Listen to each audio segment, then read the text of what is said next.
Hello, everybody, and thanks for tuning in for a new episode of FSP Overtime, our Fight Strength podcast spin-off show that talks the MMA news of the day.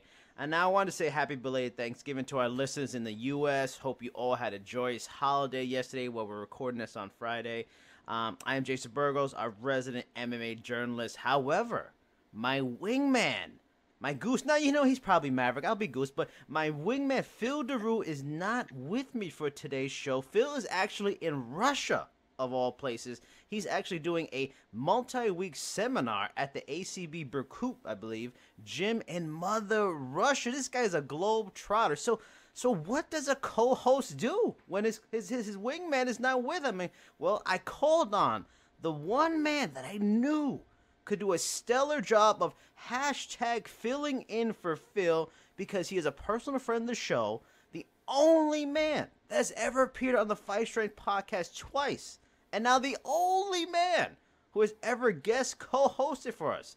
He's the perfect choice because he's a freaking double master's in sports science and nutrition. He's a professor at LIU, martial arts badass, and the strength and conditioning coach at Longo and Weidman MMA, Garden City, New freaking York, the one, the only, the man, Tony Ricci. Tony, what is going on? Hey, Jace, thanks. Really happy to be here. And, boy, I'm filling some big shoes, but enjoying watching Phil in Russia. We've been able to keep track of him over there and look at the protocols in which he's going through. And he's bringing some good information over to the guys. But I'm happy to be here to try to step in his shoe just for a day. And I don't think I'll be a wingman, but I'll be on the ground and try to get your airplane up. We'll do All that. right. Now, I got a good question for you then. I mean, have you ever had to do something like what he's doing and give seminars abroad? And the question I really have is when you have to give a seminar abroad, how do you get past the language barrier? Or, in the language of strength and conditioning, it's universal and it's rather easy. Yeah, I mean, some of it is, obviously it's a movement art, a good deal of it, right? So it's not as if we're just trying to demonstrate, language itself or music, where you have to literally communicate in different language and say things and speak and articulate and express it. The nice thing is that the framework with strength and conditioning, Jason, is largely application, not exclusively, but largely. So the translation is not that difficult. Phil can say to the guys, okay, here's what we do in warm-up. Here's what we do 8 weeks before a fight. Here's what we do 6 weeks. And with, reasonable translation, that can be articulated.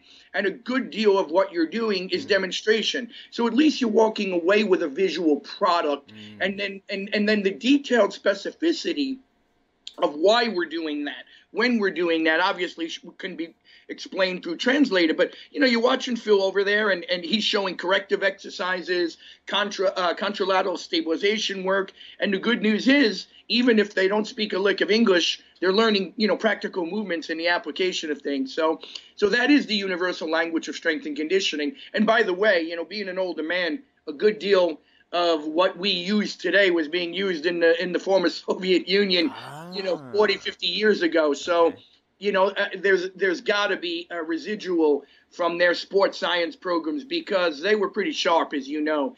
So anyway, you can get through it, and he's doing a great job, and I'm sure they've got a good translator. But again, it's a universal language. Move this way, and here's when you move that way. So we're fortunate. I've done it in Japan, Thailand, and a few other countries as well. No, I mean for folks that listen to Fight Strength, FSP, we just talk MMA news. It's not so much as focused on the MMA training stuff. There's no guests. We talk about what's going on in MMA today. So I mean, the first thing I wanted to bring up with you is last week one of your athletes, Elias Theodorou, fought Daniel Kelly. So I just wanted to get a little idea and a look into his training preparation for the fight because I was seriously impressed with how he fought in that fight because the fight, he's fighting at 185. Daniel Kelly, he fought like I assumed he would. He was going to come forward, use a grinding style. The guy's got a chin and a half, and the thing about him is that he just drives forward so he can get on you and get that world-class judo on you and to take you down and do some things. And Elias Theodorou put on a fantastic pace. Like I was watching it, and his pace in the first round was like, man, I'm curious if he can keep this up. I mean, I believe in Tony Ricci, but I was like, damn, this is a heck of a pace at middleweight, and he kept it up through the entire fight, and it really helped him win because he was able to keep distance, put up a lot of pace, put up a lot of strikes. Like, so what was the training preparation going into that fight? Did you guys figure, we're gonna need a high pace for someone that works like this hard, or that's just your training usually and his athleticism? Yeah, that's a great question because with this camp, obviously, it was difficult because Elias he spent a good deal of time down under, so you're communicating electronically and monitoring things by way of email. None of us were there except for Faraz and Ash, and he's got some great coaching. Those guys are good and great guys, by the way. But what's really neat, Jason, about this team, first of all, Elias, we're going to get him to join you guys on FSP because this is a great kid, man. This is one of the most malleable in the sense that the most open-minded kid with no ego who wants to improve. So any bit of information or advice that you give to him, he's at least going to consider that and absorb that. And he's got this wonderful attitude that, look, I'm going to be the best I can. I'm going to keep pushing and see how far that takes me. And it's the right combination between producing a better fighter, but not pressuring yourself to the extent where you can't sleep at night. And he does that beautifully. But his team, they're a pleasure to work with. I mean, Lachlan is his manager. Lachlan is a good friend of mine from Toronto, who's a PharmD. So he's a pharmaceutical major and in the pharmacist by background. Okay. And what's wonderful is I wish every team shared Google Docs. Okay. Mm-hmm. We share documents on food, heart rate, weight. You hook him up to monitors. So whatever he's doing, we can read that, whether he's in Australia or, so we really aggregate all his data and we try to keep on top of him, and he's open to it, and he really collaborates with you well. Whereas you get other guys out there, just getting them to wear a heart rate monitor 3 days a week is a big deal. Elias does everything. So his cardio is something that he's extremely proud of and should be. The guy works really hard at it. For a middleweight, he's got a very natural tank. Yeah. He's got a very good tank. But with that said, he does everything, proper sprinting protocols, the right balance of sparring, the right balance of skill work, monitoring heart rate, rest, recovery, sleep. And he's got a really busy schedule because he does all these long hair perk commercials and stuff like that, And I wish I just had a fraction of that hair because it's cool. But the point is, he fought that fight exactly the way you want Elias to do so, and that didn't stop moving. Step left, then step right, hard to hit, very unorthodox, scores of kicks per round, and quite effective with him, obviously. Yeah. And hands and strikes too. And yeah, he's one of those guys, like, he may look tired at the end of the round, but you give him 1 minute and his recovery heart rate percentage is going from a 170 to 120, 115 in between rounds. So he's that good of condition. It's a combination. There's some genetics that he's got a great tank, but he's one of those guys too that never gets out of shape. He keeps himself in good condition all the time. So he's a pleasure to work with. He's a cruise control guy who deserves the credit. We apply a little bit of science here and there, keep him in shape. Faraz and Ash have really improved his striking exponentially in a short period of time. So I was really happy. He's a great kid. And I wasn't surprised, but I was very, very happy at how well that fight went. Yeah.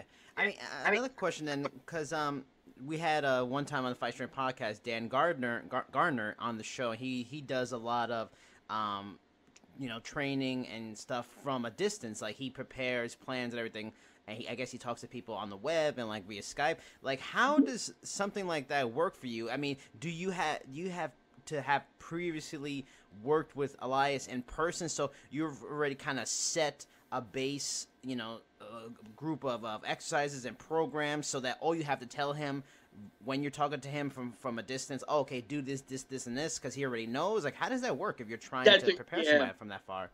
Wonderful question, because this is a point, because I don't like to, at some given point, you need to be on site with your fighter, because there's a host of variables. That's my opinion, personally. I need to be measuring heart rates. I need to watch sparring. I need to communicate with the skill coaches, because even with a nutritional protocol, if the fighter is tired, it may be related to sleeping, or it may be related to food intake and a macronutrient adjustment, or his water intake good. So my point to that is, you can do that, and Dan is particularly good. He's very good. But I personally, at some given point, have to get out there and visit to the fighter and spend time with them. Now, historically, I have a long existing relationship with the team, 3 years old or so, and they had come down to Longo Weidman before, and we all became good friends. And then I've been up to Montreal and spend time and with Elias and the team over at TriStar and the Titans. And what happens is, Elias that's the great thing about him, Jason, is he's a student. And after you sit down, exchange ideas, explain, here's what we're doing and why. Here's what we want to keep an eye on. Here's what we did last weight cut. He's going to absorb that. There are guys that don't want to think about a weight cut. They want everything prepared for them. They want everything cooked for them. That's fine. There's nothing wrong with a fighter like that. Right. But the thing about Elias is you're aggregating an education and a practice with him, and he gets it. And he's like, okay, this is what we did last time. It didn't work too well. We're going to adjust it here. I'm sleeping good here, but I need more there. He knows the importance and what you're eventually doing. And this is what I try to do with everyone. If I'm just trying to have somebody learn about nutrition, I want them to know about nutrition 10 years from now when they're not with me, not just when they're with me. Well, I want my fighters to understand how to make themselves a better physiological human being for fight sports. And this kid gets it, And, hey, nothing wrong with a guy who's, who you tell once and you have to tell 1,400 times. That's why we're here. Yeah. But Elias is the opposite. He really will. He'll gain that knowledge and he'll use it. And he's a smart kid, with, I think, a wonderful future. He's 29 and he will never, ever run away from a training session. He's a good kid, a really fun guy, and easy to like. Now, the second topic I wanted to bring up, which was a big news in the last week or so, and it was good news yesterday, was, and I'm curious to get your opinion on this, because you've been a fan and involved with the sport for a very long time. So this is a concept that's old school, and that it's the Bellator Heavyweight Grand Prix that was announced last week, and now yesterday officially they released the brackets of the tournament. So I wanted to get your idea and your thoughts on each matchup quickly, and who do you think's going to win? Like, who does it favor now? One of the early matchups, and I was a little disappointed by this. I was hoping, because there are 4 legitimate heavyweights and 4 light heavyweights in the tournament, I was hoping they mix it up early, but they're not. They're really putting heavyweight with heavyweight and lightweight with lightweight. And one of the first round matchups is Rampage versus Chael Sonnen. Thoughts on that kind of a matchup? Well, okay, I'll be honest. What happens here is they become hard to predict for this particular reason. The guys are not kids, right? I'm not putting them down. I mean, I think you were writing an article that, in a very good one on this subject matter. You don't know when we get into our upper years just what somebody's bringing to the cage. Yeah. And what I mean by that, things change. When you're 30, 29, here's what we do now. You may have a bad night, right? You may not fight your best, but you've probably trained really hard. You're probably super hungry. You're probably more predictable. The style that you've relied on for the past few years is going to be more effective. When we get to these tourneys, sometimes, Jace, I don't know what to think that Chael is going to come with. Rampage, who's training? Yeah. Are they training? Are they hitting a few times a week? Are they relying on their skill set from the past 20 years? To say, okay, here's all he can do. Here's what I got to do. Because I've seen the camps as this goes on. I mean, I'm going to go with Chael. I'm a fan of Chael regarding, how the fight would be once this fight comes.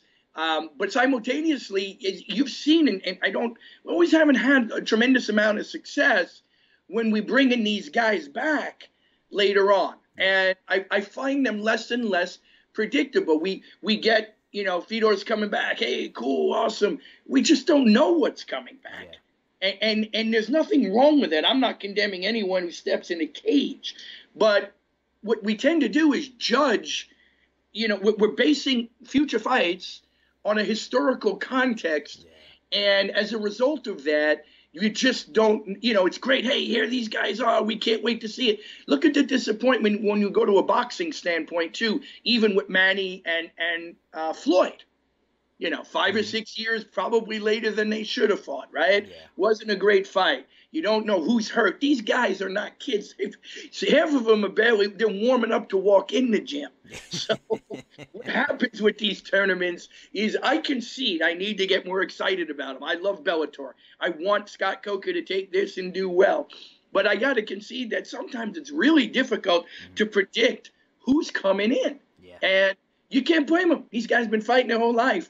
And you don't know how much drive is just left in the tank, And, I mean, I'm glad you brought up because if anybody's interested, I wrote a piece for MMAsucker.com comparing this tournament to the Strikeforce tournament, which is another heavyweight Grand Prix that Scott Coker put together. And that is the big difference between this one and the Strikeforce one. The Strikeforce one, while not having the star power this one does, it had more guys that were kind of in their prime years. While this one, you got two guys that are past 40. I believe the youngest guy is Bader. I think he's 34. I mean, this is Ryan's 34, 35. Exactly. Yeah. So, which is not old. I'm not saying it's old. No, and he's in his best years. When that's your youngest fighter, we know what we'll get from Ryan. I mean, just after we saw with his fight from Phil, but with the other guys, I mean, you just I don't blame him. I'm not condemning him, but you're 41 years old. You've been banging your whole life. Yep. Is it just a paycheck? And there are fans who, like you say, I think the hardcore want to see it, but you're not looking at Ali, Frazier in their prime, where you can't wait to get in front of a TV for sure. I mean, and speaking of age, the next one I wanted to ask you about, this is a complete, I don't know it's fun on paper for us fans that have been following him. It's like, oh, great, but I don't know what to think of Fedor, who is well past his superior relevancy when he was just one of the baddest men on the planet.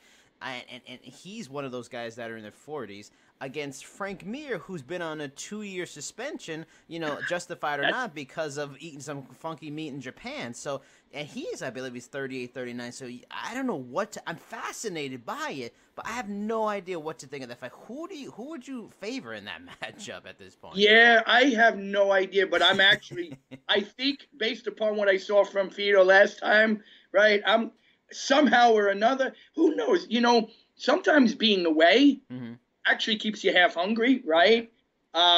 Mir's always been, I guess I'm going to pull off on Frank on that one, believe it or not. Based upon what I've seen, I think Fedor's 41? Yeah. Fedor 42? Yeah, him and Roy Nelson are the oldest guys in the tournament. Yeah. So I can't, it's not like we're talking Frank's 28, but not at all.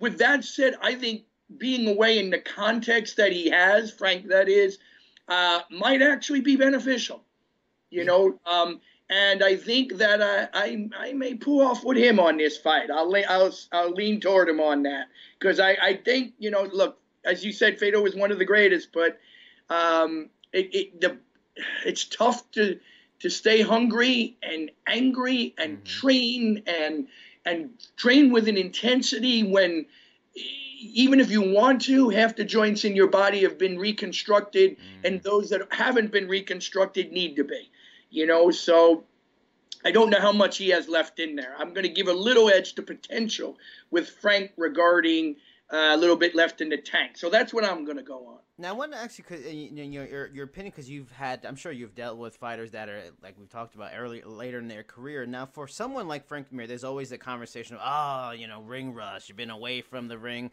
for the game a long time, and it bothers you, and it hurts you, and affects you. But for someone that has so much experience, now, for a person that has been, beat up and beat down by years and years of training, you're getting up in their age, is something like that probably honestly just beneficial for a fighter later in the year? Like to have 2 years away just of complete, rehabilitation and just healing up and getting away from it and the beat down and the drag of the sport, is he probably in a better place than, say, if he was 28, 2 years away from the sport, like, because he's got so much experience in his mind and, reflex muscles that already know what to do? Is that part of why you think you put the advantage on him? He's healthier and he, than say what Fedor is at this You, point. you summed it up perfectly. Potentially, right? It's what do you do with that time? Yeah. So look what GSP did with it, right? And Cormier said something that I've been saying after that fight for a long time, and I don't know how to properly articulate it, even though I'm,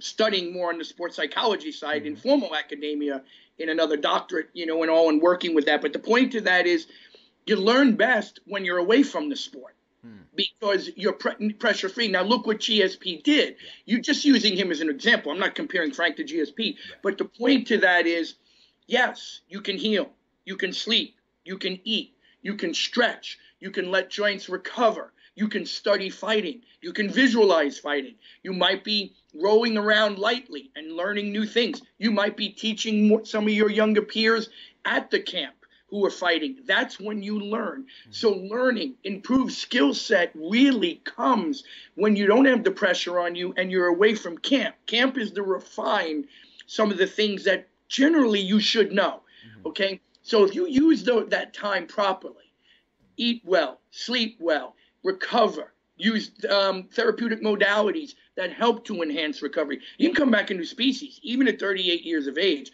So that can be advantageous. I don't know what he's done with that time, but in my opinion, I've talked to a lot of athletes, and the dedicated ones never get, GSP never got out of shape. Now, he might not have been in fight shape, all right? But I was up at TriStar, saw him there, and he was rolling and doing new things, and he just became a better fighter without fighting.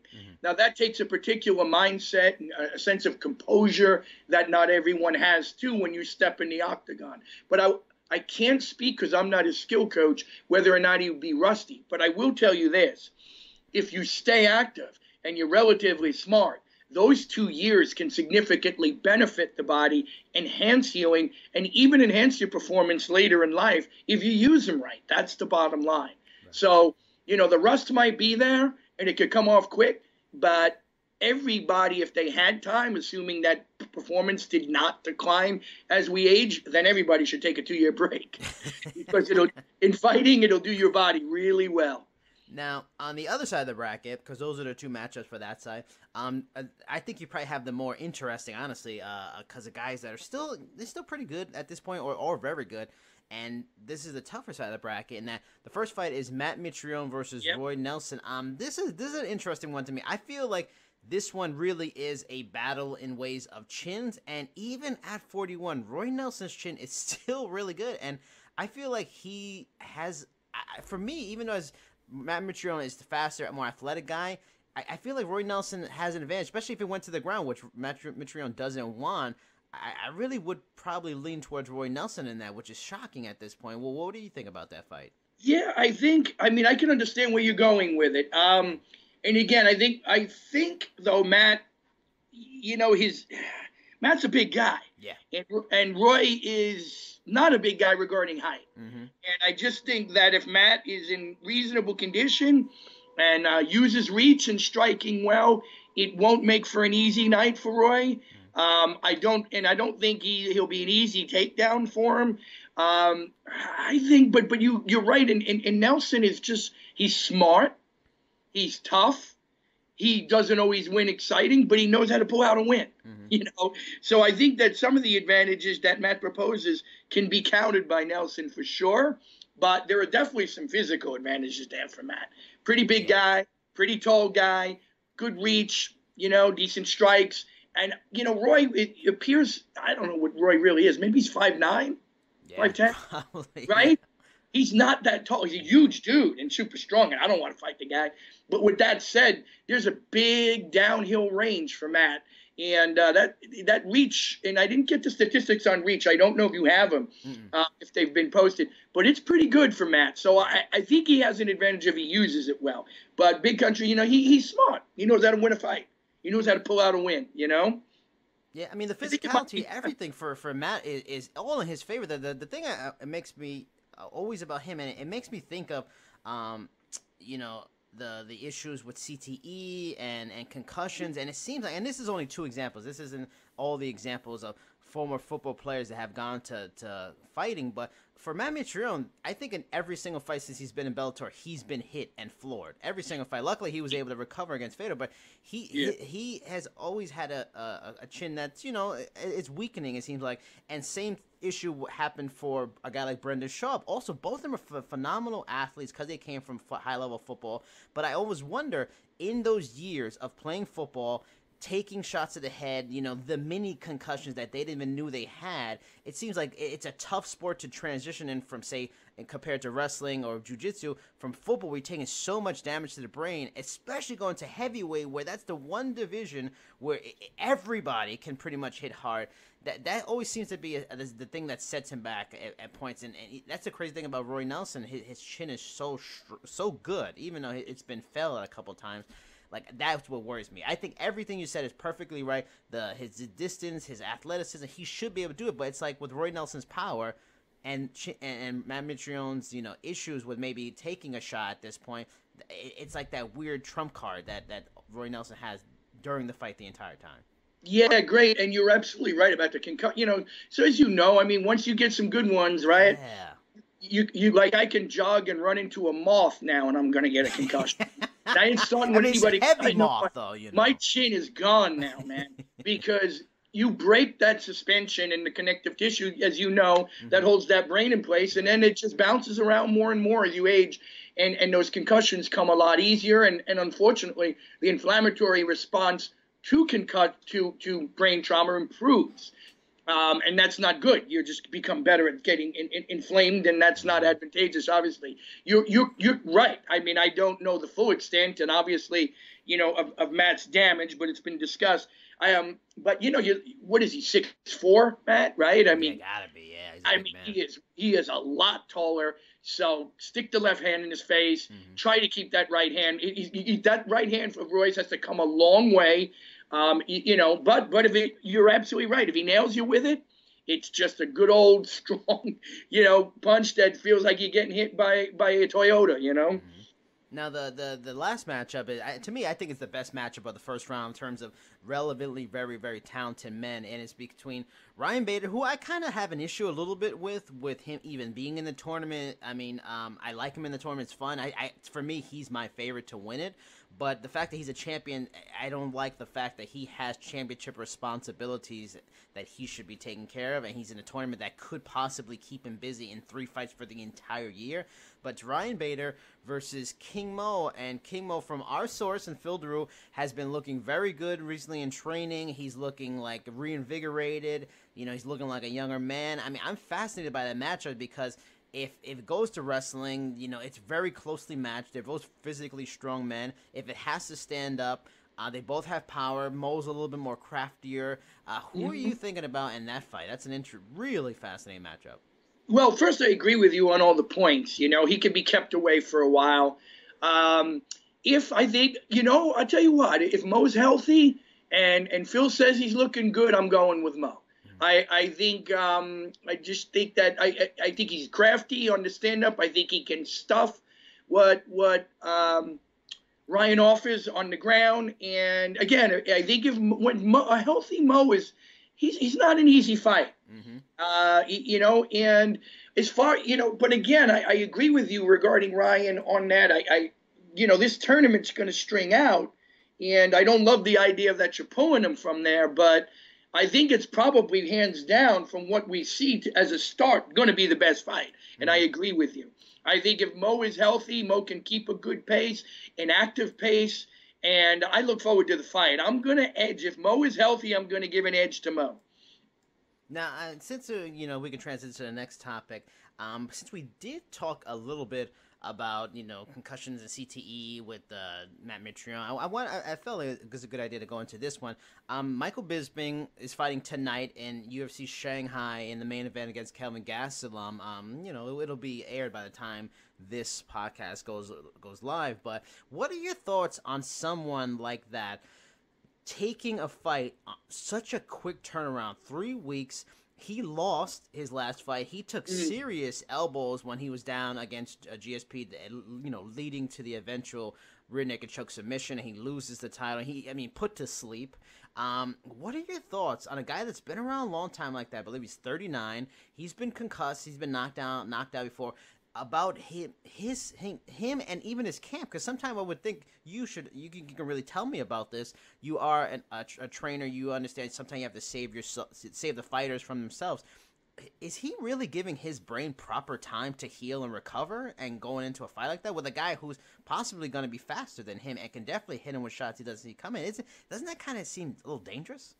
Yeah, and Kelvin can stick, man. He's got a nice low center of gravity, and he's got some good power. And, here's the thing.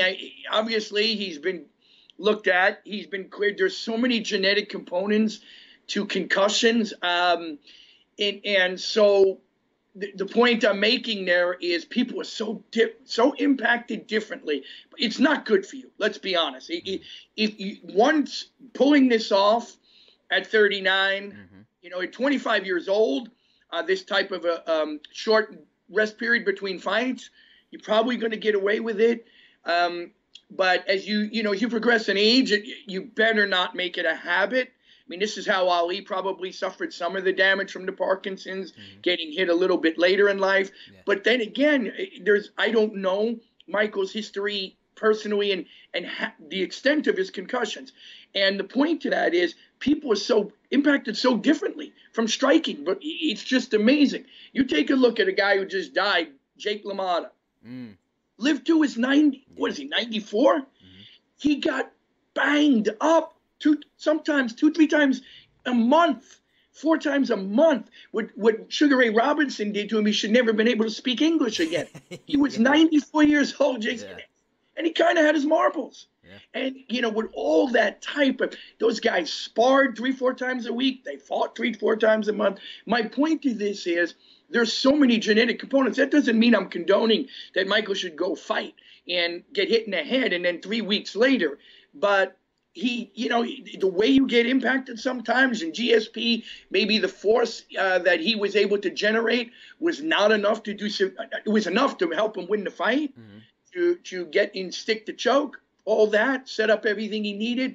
But I really don't know the extent of the damage. There's so many genetic factors when it comes to concussion. Does that mean he should be fighting? Is it good for him? No, but it means if he has been looked at and cleared, here's something to think about. When a person gets hit, their body responds very differently from person to person. Yeah. When I broke my ankle, it got as swollen as my thigh. It was as big as my thigh. There was no reason for my ankle to be as big as my thigh, but that's my hypercompensatory response in inflammation. When I get hit in the brain, that same inflammatory response may be there. The point to that is a lot of individual factors in head trauma. We saw plenty of players that in football that may not undergo that. So anyway, that's just some food for thought. But to your point, is it good? No. It can't be good for you. It's not good for the body, but the other way to look at it is, hey, I'm in shape, man. Now's the time to get it on. Yeah. I get it, but I'm surprised in a way because Michael Bisping's a smart guy. For the fans out there that watch him on the Fox pre and post shows, pay-per-view, the guy is smart. He talks all the trash in the world, and he tries to build a fight, but the guy's very smart. He gets it, and I feel like it's that the fire of a competitive spirit and the fact that he's coming to the end of his career. He's trying to get his points back, so to speak, on a tough loss, a disappointing loss, which he's even admitted to has affected him and bothered him greatly. And also, that window to make money is closing. So, the fact that he can come in main event, make a lot of money real quick. But how do you feel like on terms of, should a trainer step in and be like, Mike, you probably really should do it? It's not worth it. You're former champion. You can get a fight all you want very soon, whenever you want. UFC Detroit or 219, some of these cards, if you want to get, I'm sure they can find some. Hold off. It's only been 3 weeks. So do you step in, or it's this guy? It's a fighter's life. You really can't say much. Yeah, you can. I would, as a performance coach, I would just offer my assessment, looking at the body, how he feels, what the weight has gone to the skill coach. I would never say, unless asked, I would never I keep a distance here because as a performance coach, I look at myself as fifth down the ladder. I'm third base coach on a baseball team, So let the skipper make the decision. Yeah. And I can offer, using Ray as an example, if we were in that situation, Ray Longo, I'd say, Ray, look, he's tired. There's no power. There's no pop. If we test some protocols on a jump mat, his ground contact time is increased. He's getting no height. He's getting no speed. We test him on a bag, just some punch sprints. He's down 50 punches over 3 minutes. These are little things you can do to see how they are physically and offer that to the skill coach. But in the end, that's going to be their decision. And let's be honest. I mean, the whole team probably feels the same way. We've got a certain window to make money, right? And I'm sure they kind of feel like, well, we don't love this, but Kelvin's not a huge guy, and he's he's a strong guy. But Kelvin is probably, I don't know, 5'8", 5'9", tops, right? And maybe Michael feels no matter what he does to me, he can beat me, but he can't hurt me that bad. And I got the reach on him. So I think who the opponent is in Michael's mind may be playing the factor too. But as you stated perfectly, there's a small window. Here's an opportunity. I'll fly to China.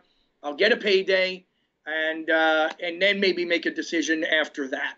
But overall, it's never good to jump into anything that quick. No, it's not good. Now, to transition into why Michael Bisping is even taking this fight on 3 weeks' notice is because Anderson Silva once again tested positive in the USADA drug testing system.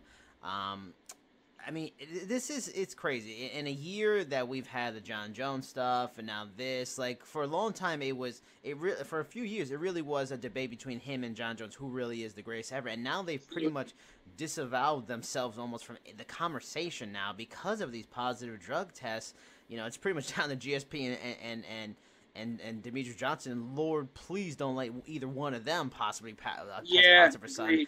But what are your thoughts on how this affects a guy like Anderson Silva's legacy? Because I can see it easily being something like he didn't use anything for years. He was completely clean, but he's getting later in his career, later in his life. He has to do take these advantages. And maybe you can speak to this from any experience with your fighters that are getting older. Maybe you want to cut corners because you're not healing the same way. You don't have the same kind of energy.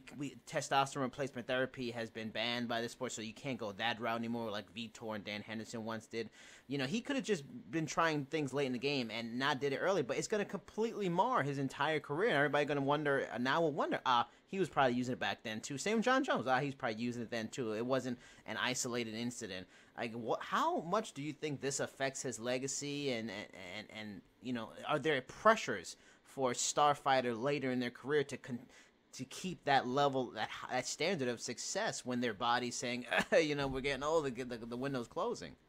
Yeah, you're right. Well, that's it. I love Anderson Silva. I love what he did for the sport. So I will certainly never, I would never make any assumptions on what he did do. Now the whole field was full of the crap for a while too, right? Yeah. So let's throw a hypothetical that he was early in his career. He wouldn't have been the only one. And one would argue, like baseball, it was a level playing field if everyone was doing it. With that said, I don't like the concept of anabolics in fight sports. I probably like it in fight sports less than any other sport, because if one person is not doing it, and people are going to deny this, but the advantages, Jason, are significant. I don't care. People who have been on it tend to downplay it. You're talking about super physiological changes. And when you're punching somebody in the face, when you're kicking them, when you're kneeing them, and they're not on stuff and you are, that's potential for serious damage to the opponent. So, people will say all the time when it comes to steroid use, I get this from people, well, hey, when you take drugs to enhance your performance, you still got to work hard. I get it. A coal miner works hard and an investment banker works hard. The coal miner makes 80 grand with overtime, and the investment banker makes $10 million. It's the same hard work with the different payment, and it really changes physiology. And not just physically, mentally. it gives you a mental edge because testosterone does that to the brain. Now, in regarding to, because I've seen a lot of guys go from Godzilla to the Little Mermaid, okay? And I'm telling you right now, that's what happens. Not only physically, mentally, right? Yeah. But now, I would probably say yes. It does tarnish his image, although I don't want it to, only to the extent in the inherent assumption that he always was doing it, and I have no idea. But to your point, that is the key. There's an old country song that says, I ain't as good as I once was, but I'm as good once as I ever was. That's what happens when you age. It's the volume. You can't get that training volume that you used to get in order to expedite skill enhancement, power, and speed. So would one be tempted to go to ergogenic aids that enhance recovery? Absolutely. I'm kind of naive because years later I hear the whole field was doing it. I hear this, guys I never thought, but that doesn't mean they were. I'm just, sometimes when it comes to this, this isn't my area of expertise regarding the application. In better words, who's using what, how they use it. I understand the physiology very well and how it enhances performance. But the point to it all, look, it hurt me when Jones got caught again because I was kind of really cheering for him to turn this thing around. And he goes out with a nice comment finally about Daniel, and maybe we have a good thing in the sport. But cheating is, if that's the goal and that's it is, and Daniel's not using it, and whoever Silva's fighting is not using it, hey, man, age, you can't sit there and go, well, I'm older now, it's not fair. That's the natural process of it all. Is he tarnished by me? No, but by many people, they'll probably say, he was using it the whole time. Yeah. But I bet a good deal of my 401 that most of the people he fought were as well. Right. Yeah, I mean, and also I think this whole thing and what's going on with USADA, I mean, it's best for the UFC and whatever, and, keeping the sport clean and keeping the reputation clean, and much credit has to go to the guys at an elite level that aren't getting, tested, that are proving negative, that they're passing these tests all the time. It's like a Daniel Cormier, he's later in age and still fighting at a high level. All these fighters are, and it's it's not an excuse for when a guy like Anderson Silva or John Jones test positive. Everybody else, for the most part, is getting by and doing what they have to and fighting the fight and getting it done. And it's unfortunate for a guy, a veteran with his status and his stature in the sport, that he's continuing to let this happen. I mean, there's hotlines you can call and talk to a UFC guy. Can I use this? Can I not use this?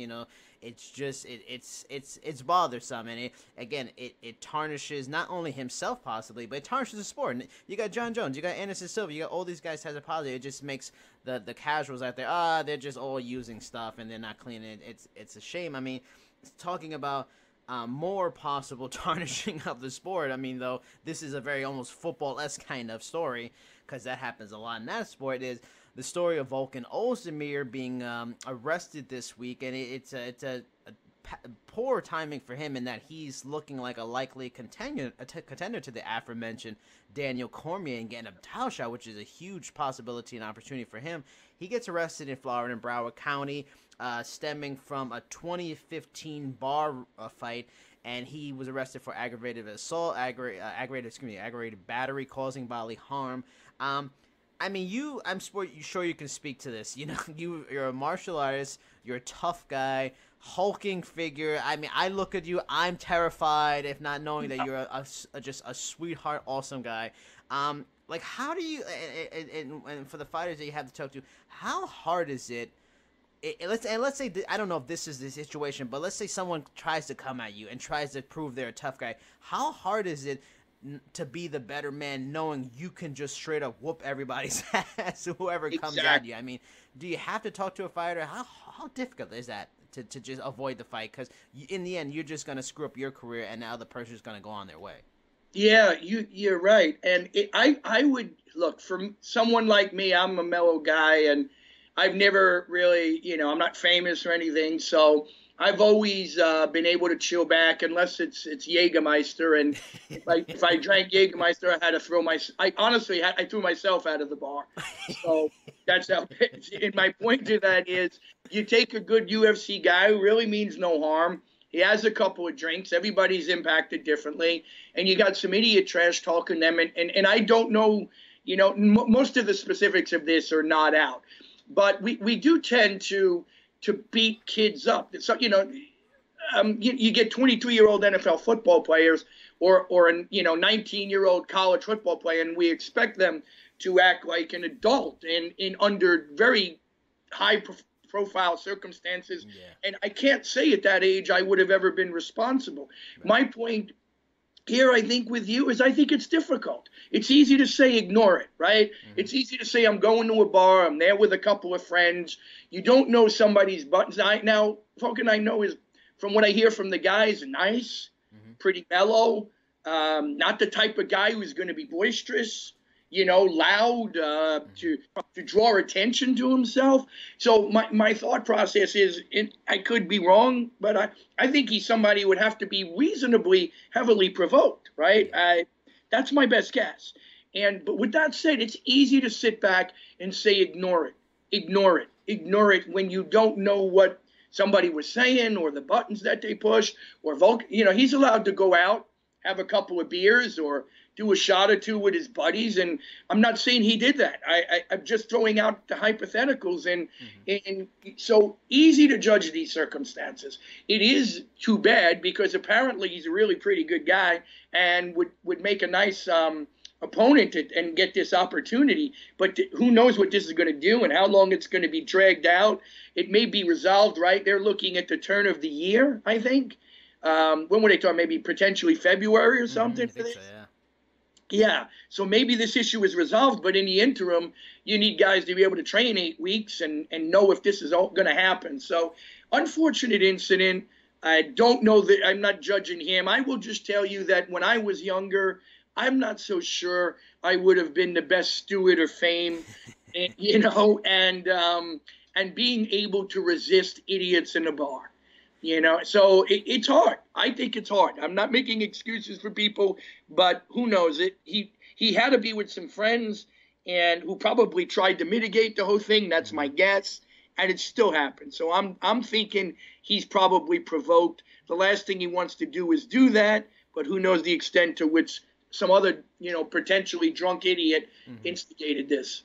Now, speaking of another possible opportunity, I really want to get your thoughts on this because, you gave me your opinion for a piece I wrote about just GSP Bisping, who would win. I know you're not a big fan of the unwarranted, unearned title shot. Now, at least in the GSP Bisping case, you had the aura of GSP being an all-time fighter, the legendary status. Totally. Yep. Now, the fight hasn't been guaranteed. It's been a rumor, and it looks like it's not going to happen in UFC 219, but there was a lot of talk of Tyron Woodley defending his title against Nate Diaz. Now, on the surface, everybody's going to go, oh, Nate Diaz and Tyron Woodley, that sounds great, but it's a bit ridiculous because Nate Diaz, I believe, is like 2-2 at 170. I mean, he was dispatched rather unceremoniously by guys like Roy McDonald, and just, it's not his best weight class. So this continued WME IMG ownership push in the UFC to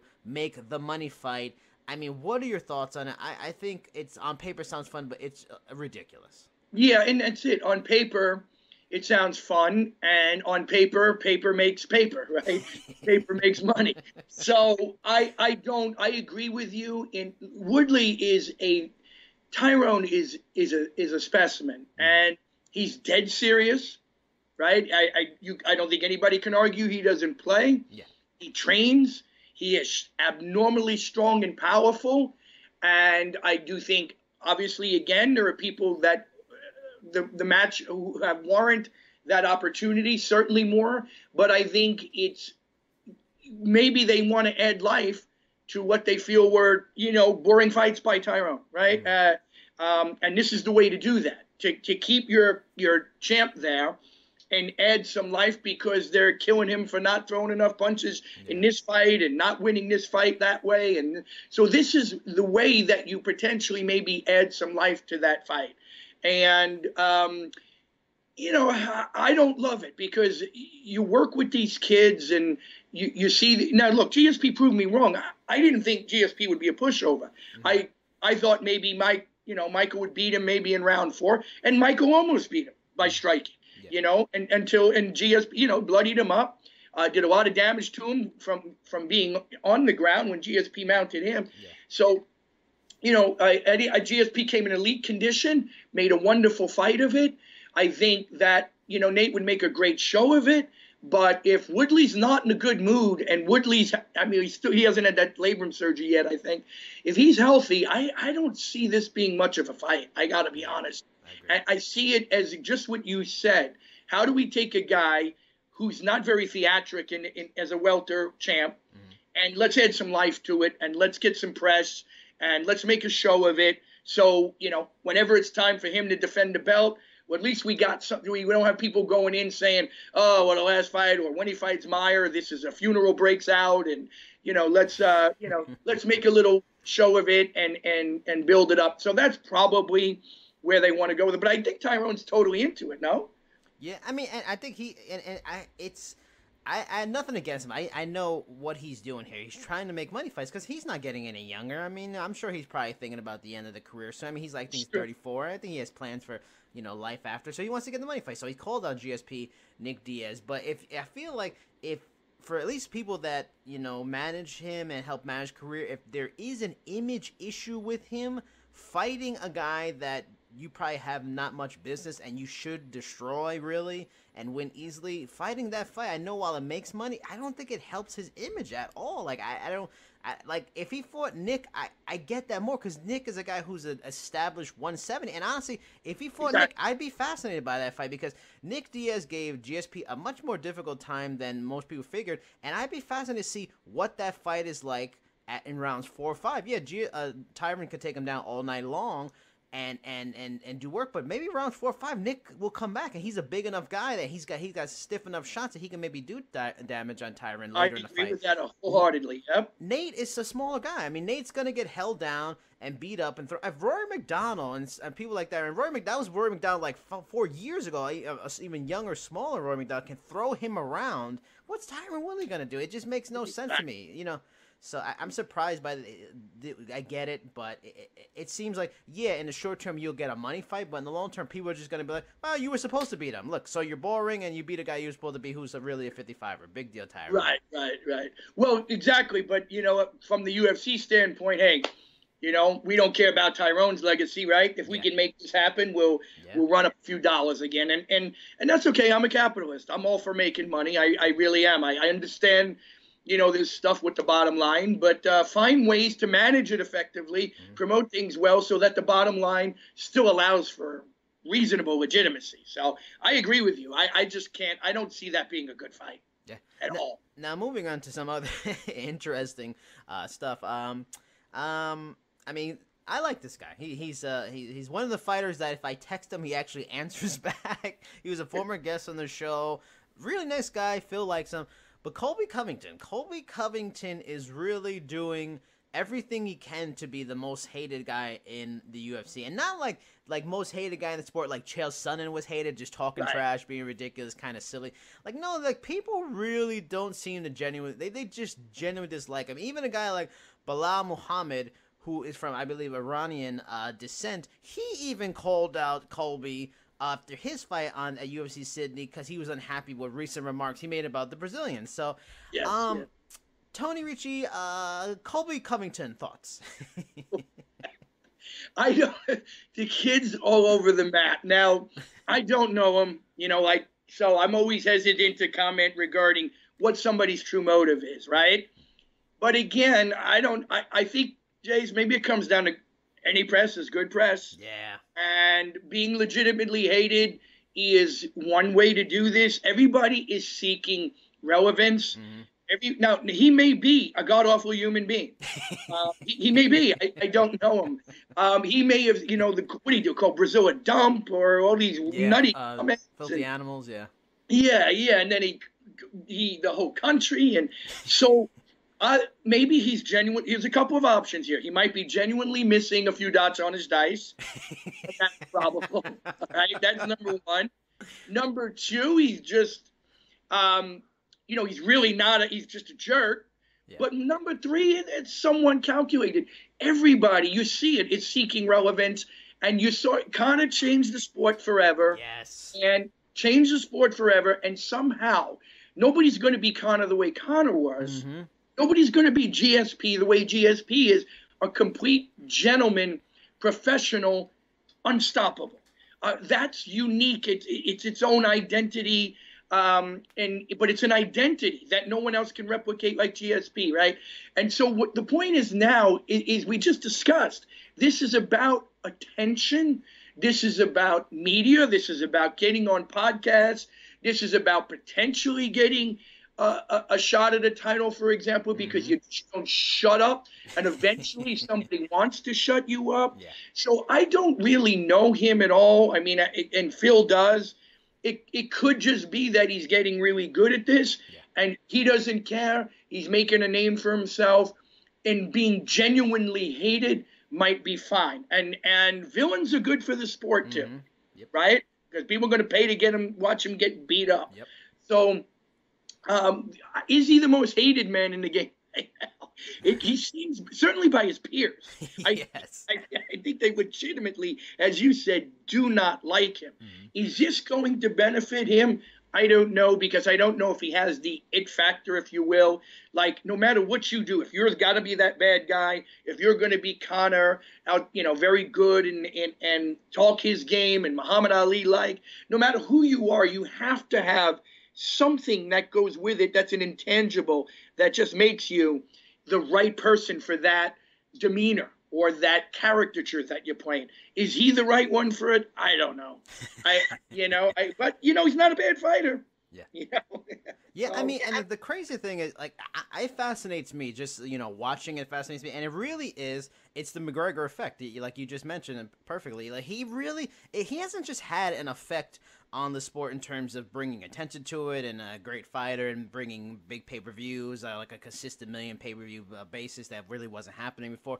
He's really changed it. I don't think the UFC really got this for the worse in a certain way, in that the UFC nurtured him and this trash, brash talking stuff, and they nurtured him and built him up and highly promoted him.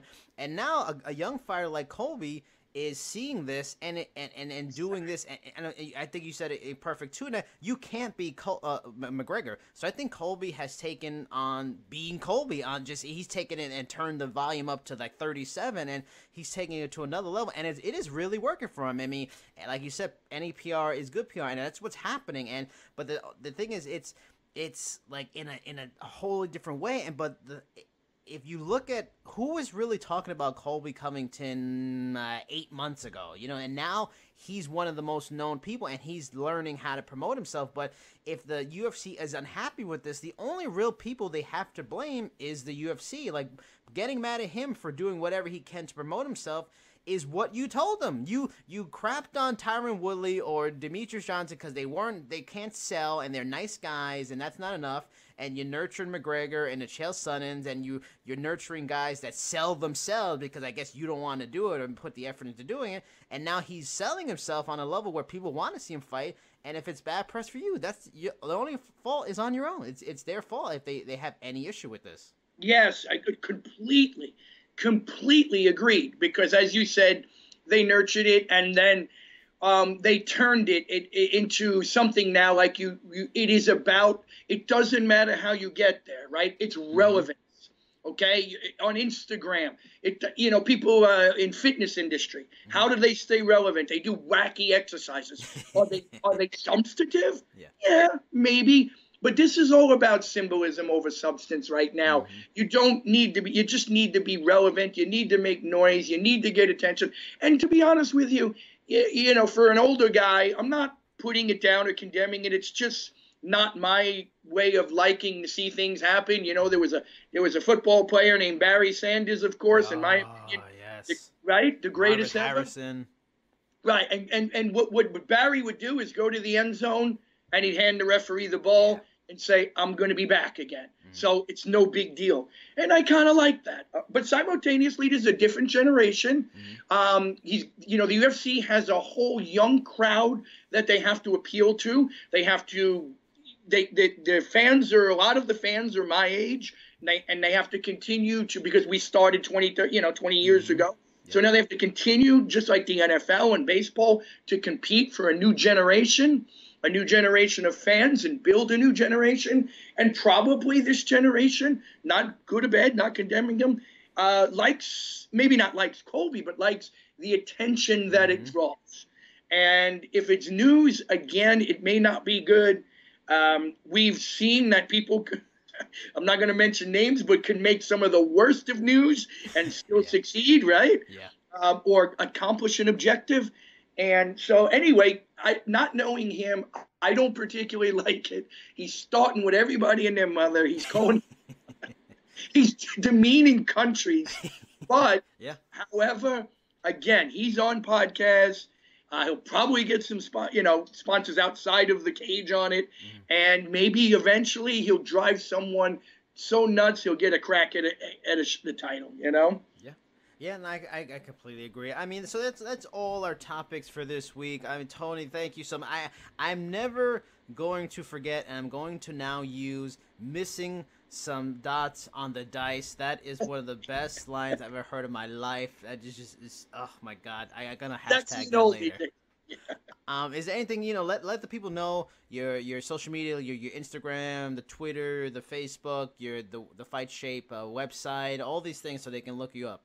Yeah, so I do. My Facebook page is primarily, if you have an interest, it's just Tony Ricci. You'll see an ugly guy with a hat and some, and you'll see guns, just massive guns. Yeah. So you could find me. But if you do have an interest in fight performance, and lately, as the three of us, you, Phil, and I have really been putting a tremendous emphasis on how to optimize weight management and weight cuts. So a lot of information on there on my Facebook page, as well as Instagram, which is also just titled Fight Shape, and it's an / with my last name, RICCI, and please join there. And I try to provide some good insight and different ideas on science and different ways to help fighters increase their performance, feel better, sleep better, and that's really my goal. So filling in today was a lot of fun. I'm certainly not Maverick there like Phil, but hopefully we had a good enough conversation to hold the interest of some of the listeners. Do you want to be Iceman? You can be Iceman.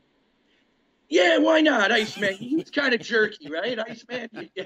I think actually Phil would probably be more of an Iceman. He's got that rough and gruff kind of Iceman. He's got the hair. He'd probably Yeah. Phil would make a good Iceman. I agree. And Iceman was real good, so Phil's real good, so we can make him Iceman.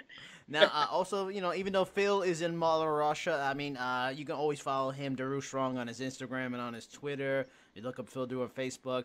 You can follow me on Twitter, Cheap Seats Chat, or on Instagram, Jericho Vendetta. Also, don't forget the show, Fight Strength or FSP Overtime. You can follow Fight Strength on Facebook, Fight Strength _ on Twitter. You can listen to all our previous episodes of both shows on Google Play, iTunes, YouTube, iHeartRadio, and SoundCloud. Again, don't be someone with missing dots on their dice, people. You heard it here first. I am Jason Burgos. He is Tony Ricci. Bye-bye, everybody. Take care, all.